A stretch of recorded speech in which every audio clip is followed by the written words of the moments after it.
Hi, I'm Mark Dross. This is Epiphany, God Manifest. Today we're in 1 Corinthians chapter 13. If I speak in the tongues of men and even of angels, but have not love, that reason, intentional, spiritual devotion, such as is inspired by God's love for and in us, I am only a noisy gong or a clanging cymbal. This love could not happen. We can only love God because he first loved us, and then we must respond to that love. And if I have prophetic powers, the gift of interpreting the divine will and purpose, and understanding all the secret truths and mysteries, and possess all knowledge, and if I have sufficient faith so that I can remove mountains, but have not love, God's love in me, or Christ in you, the hope of glory, I am nothing, a useless nobody. Even if I dole out all that I have to the poor in providing food, and if I surrender my body to be burned, or in order that I may glory, but have not love, God's love in me, I gain nothing. Love endures long and is patient and kind.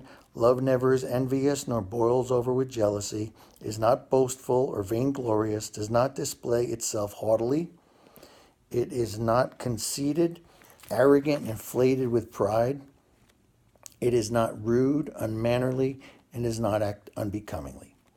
Love, God's love in us, does not insist on its own rights or its own way, for it is not self-seeking, it is not touchy or fretful or resentful. It takes no account of the evil done to it. It pays no attention to a suffered wrong. It does not rejoice at injustice and unrighteousness, but rejoices with right and truth. Jesus is the way, the truth, and the life. Truth prevail. Love bears up under anything and everything that comes, is ever ready to believe the best of every person. Its hopes are fadeless under all circumstances, and it endures everything without weakening. Love never fails, never fades out or becomes obsolete or comes to an end.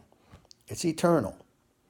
As for prophecy, the gift of interpretation, the divine will and purpose, it will be fulfilled and passed away. It will be, is what Paul writes in 1 Corinthians 13. Not that it is. Matter of fact, in Revelation, it says that the testimony of Jesus is the spirit of prophecy. As for tongues, they will be destroyed and cease. As for knowledge, it will pass away. Notice it says they will be.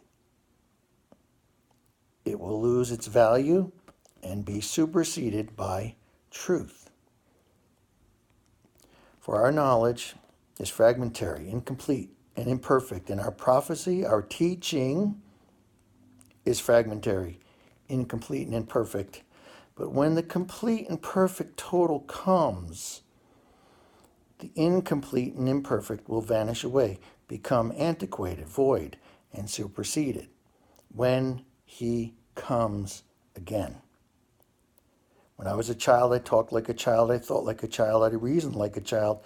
Now that I have become a man, I am done with childish ways and have put them aside. For how we are looking in a mirror, James talks about the Word of God being a mirror as well, that gives only a dim, blurred reflection of reality, as in a riddle or enigma. But then, when perfection comes, again, we shall see in reality and face to face God manifest. Now I know in part, imperfectly.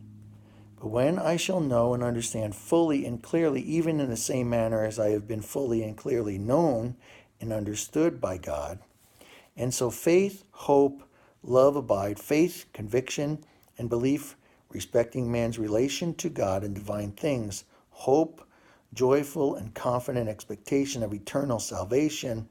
And the Word of God tells us that hope will not disappoint us. Hope is the anchor within the veil.